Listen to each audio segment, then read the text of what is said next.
8. Welcome back to your English class.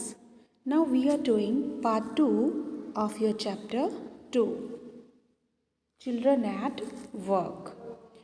Now here, Velu follows his friend through the crowded streets to a big building. Velu एक बड़ी सी building की भीड़ भाड़ वाली गलियों में अपने फ्रेंड के पीछे पीछे चलने लगता है. Behind the building there is a big garbage bin. और बिल्डिंग के पीछे वहाँ एक बड़ा सा डस्टबिन होता है.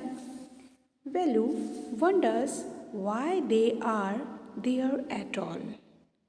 और वेलू हैरान होता है कि आखिरकार वाई वहाँ वो क्यों रखा गया है, वे वहाँ क्यों आए हैं. Why he was there and why was that big garbage bin was there. So he caught up the girl as she was leaving the station. जैसे ही वो स्टेशन छोड़ने वाली थी तो वेलू उसके साथ साथ हो लिया. When they got to the road, Velu found the vehicles kept coming and never stopped for anyone. वेलू उसके पीछे पीछे चल रहा था और वेलू ने ये देखा कि व्हीकल्स जो हैं बार बार आए जा रहे थे और वो किसी के लिए भी नहीं रुक रहे थे. There was too much traffic on the road. Smoke and dust flew at him from all sides, making his head spin. They had to wait for a long time before they could find a gap to run through. Velu kept hesitating and the girl finally dragged him to the other side. उसके सिर को चकराने के लिए सभी तरफ से धुआं और धूल उड़कर उसके ऊपर आ रहा था. इसमें से दौड़कर सड़क पार करने के लिए उन्हें एक लंबा इंतज़ार करना पड़ता था और वेलू बड़ा हेजिटेशन के साथ बहुत ज़्यादा हेजिटेट हो रहा था, झिझकता था वो. और लड़की आखिरकार उसे दूसरी तरफ घसीट कर ले गई. What do you think you are doing? Grazing cows. If you stand around in the middle of the road like that, you will be chutney. अब लड़की बोलती है वेलू से, उसके बारे में उसे बोलती है कि तुम्हें क्या लग रहा है कि तुम क्या कर रहे हो, उसके बारे में क्या सोचते हो जो तुम कर रहे हो. क्या तुम गायें चरा रहे हो? अगर तुम इसी तरीके से सड़क के बीच में खड़े रहे तो तुम्हारी चटनी बन जाएगी. रोड पर तुम गाड़ियों के बीच में खड़े हो तो गाड़ियाँ तुम्हें चटनी बनाकर चली जाएंगी. मतलब obviously it is very dangerous to stand on the road. Velu heart was still beating fast. अब वेलू का दिल जोर से धड़क रहा था डर की वजह से. And he looked back at the central station and the traffic speeding by. And how had they managed to come through that? They walked along the side of the road under some huge signboards. अब वेलू ने दोबारा से पीछे मुड़कर वापस central station के ओर दौड़ते हुए व्हीकल्स को देखा और वे इनमें से गुजरने का जो ये हैरान हो रहा था कि वो कैसे यहाँ से गुजरने के लिए ईज़िली से वो कैसे पास आउट हो जाती हैं, वहाँ से कैसे प्रबंध कैसे कर लेती हैं. वे सड़क के साथ साथ कुछ बड़ी साइन बोर्ड्स के नीचे से चले जा रहे थे. Here are few word meanings for you, like making his head spin, giving him a headache, making him feel dizzy, चक्कर आना. Chutney means run over or killed, crushed and ground into chutney. Okay, so now come to the next page. Velu looked over at the pictures, banians, car tires, pans and a woman holding a box. The writing was all in English, so he didn't know what it meant. Now, वो लोग दोनों sign boards के नीचे से जा रहे थे। वेलू pictures को देख रहा था, बनियानों को, कार टायरों को, पेनों, और एक औरत की पिक्चर वहाँ पर थी। जो एक औरत वहाँ पर खड़ी थी जो एक बॉक्स को लिए हुई थी जिस पर पिक्चर थी। सारी लिखाई अंग्रेजी में थी, इंग्लिश में थी, इसलिए वह कुछ नहीं समझ पा रहा था कि उसका मीनिंग क्या था, because he could not understand English. The girl turned into a wide bridge and walked upon. Velu stopped and peeped over the railing under him, and the road ran into the city. In the distance, he could see huge buildings and towers and more roads. लड़की एक चौड़े से पुल की तरफ मुड़ी और इस पर चलने लगी। वैल्यू थोड़ी देर रुका और रेलिंग के ऊपर से झांकने लग गया। उसके नीचे सड़क शहर में जाती थी। वहाँ से कुछ दूरी पर उसे बड़े बड़े बिल्डिंग्स, मीनारें और अधिक सड़कें, बहुत ज़्यादा सड़कें उसको दिखाई देने लगी। See that building with the wall around it. If you are not careful, you will soon be counting bars there. And the girl grinned and pointed at the huge building. तो लड़की ने बोला, तुम उस बिल्डिंग को देखो जिसके चारों ओर दीवार खींची हुई है, और अगर तुम केयरफुल नहीं होते हो या सावधान नहीं होते हो तो जल्दी ही तुम्हारी गिनती उन कैदियों में होगी। लड़की ने दांत पीसे और एक बड़ी बिल्डिंग की तरफ इशारा उसने किया, पॉइंट आउट किया। Velu squinted and read the Tamil sign central chain. Velu ने तिरछी नज़र से देखा। स्क्विंटेड मीन्स तिरछी नज़र से देखना। उसने तिरछी नज़र से देखा और उसने देखा कि तमिल में लिखा हुआ था सेंट्रल जेल।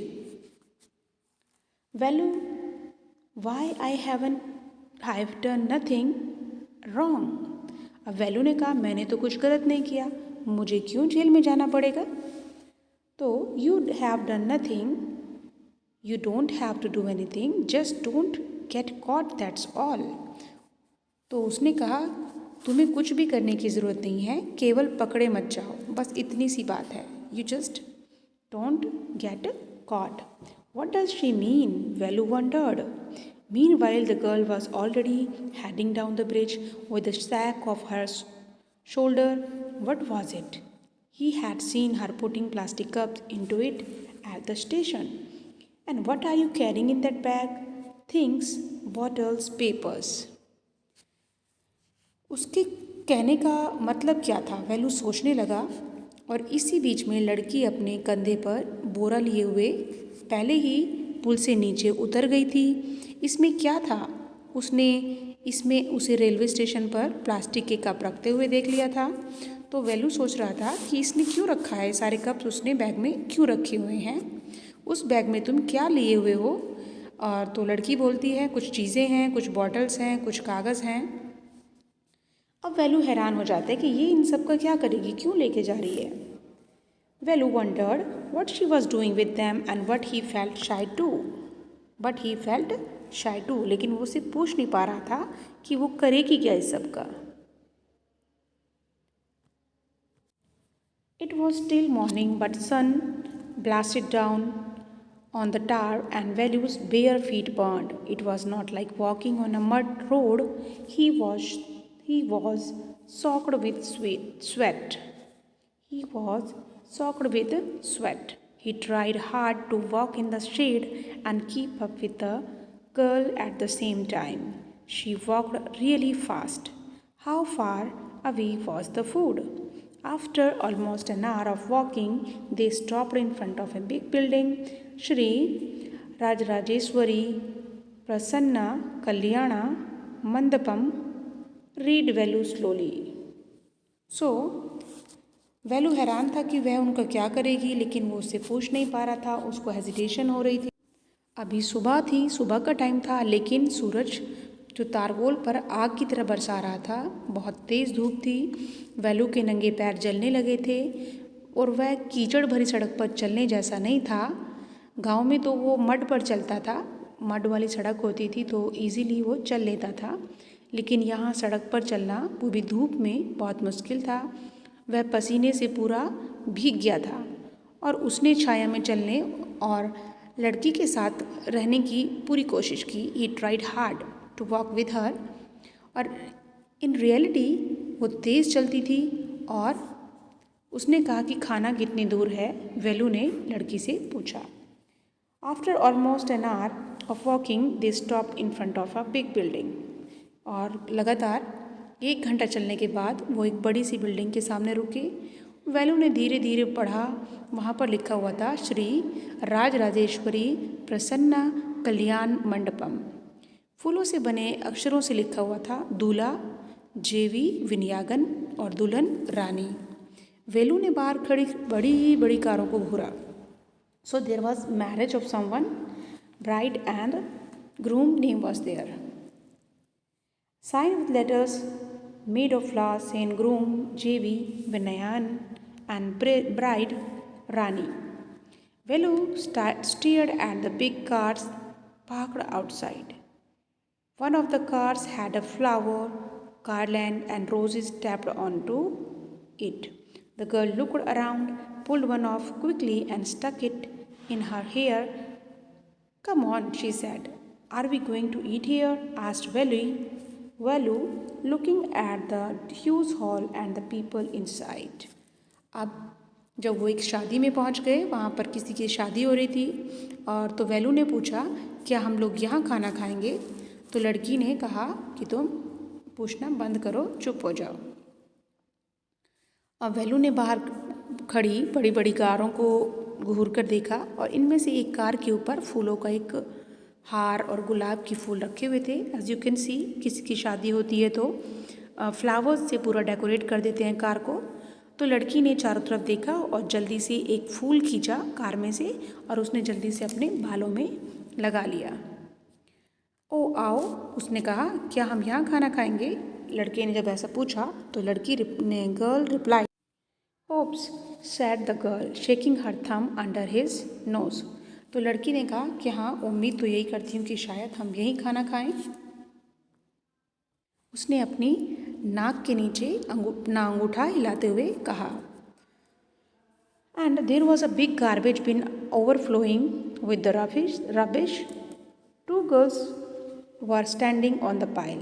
वहाँ एक बड़ा सा डस्टबिन था जो कूड़े से पूरा भरा हुआ था। एंड इट वॉज ओवरफ्लोइंग, बहुत ज़्यादा कूड़ा बाहर निकल कर आ रहा था। And 2 goats were standing on the pile. 2 goats were there. And वहाँ 2 बकरियाँ उस ढेर के पास खड़ी हुई थी जो केले के बनाना के पत्तों को के लिए लड़ रही थी आपस में। they were fighting for the banana leaves. A cloud of flies buzzed around their legs. और वहाँ मक्खियाँ भिन बना रही थी, बहुत ही गंदा एरिया था। There was a rotten smell in the air. Air में बहुत गंदी स्मेल थी। The girl picked up a squishy banana. लड़की ने एक बनाना लिया जो कि कुचला हुआ था और held it out to Velu. और उसने उठाया और वेलू को पकड़ा दिया कि लो ये खा लो। वेलू, here is your food. Velu was shocked. Are we going to eat their leftovers? अब वेलू हैरान हो गया, कहने लगा कि क्या हम इनका झूठा खाना खाएंगे। छी, what do you think am I? मतलब I am. सो उसने कहा कि मैं क्या हूँ, तुम मुझे क्या समझती हो, एक कुत्ता, a dog? I only take untouched food. मैं सिर्फ बिना छुआ खाना खाता हूँ, अनछुआ खाना खाता हूँ, किसी का झूठा नहीं खाता। Here some more catch. She threw him a vada. Velu looked at it with a distaste. So लड़की ने एक दूसरी चीज़ उसे दी, वो था वड़ा। ये एक डिश होती है। उसने कहा कि चलो बनाना नहीं खाना तो वड़ा खा लो। लेकिन वेलू उसको देखने लगा अजीब सी तरीके से, थोड़ा सा मुंह बनाकर। अब उसके पास कोई चॉइस नहीं थी। He had no choice to eat anything else. Then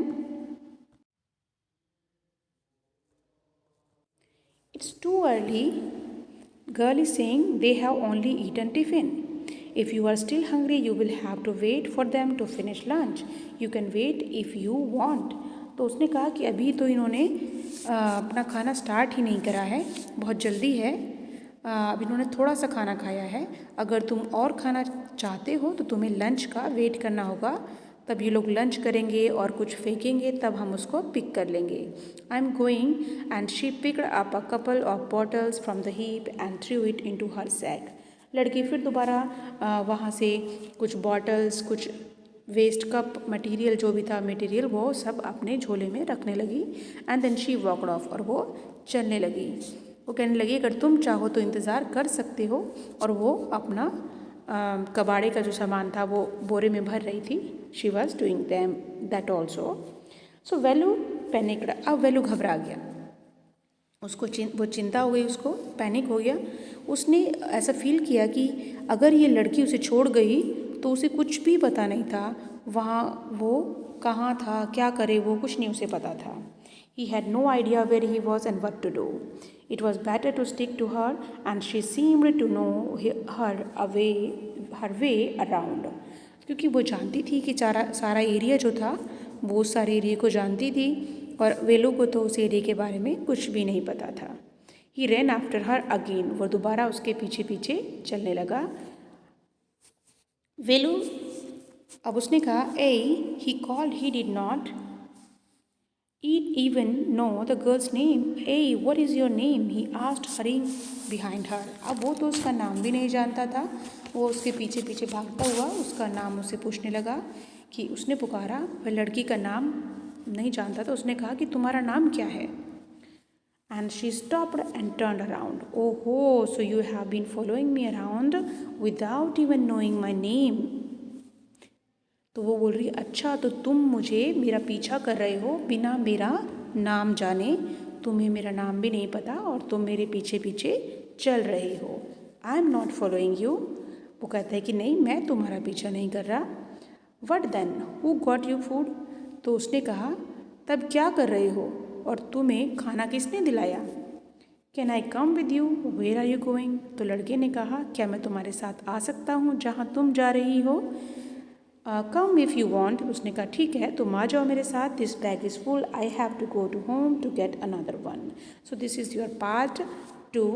now you have to do CC2. Part 2 we have done. Tomorrow we will do part 3. That's it for today, students. Now you have to try to solve question answers and write word meanings of this chapter. Bye. Have a nice day.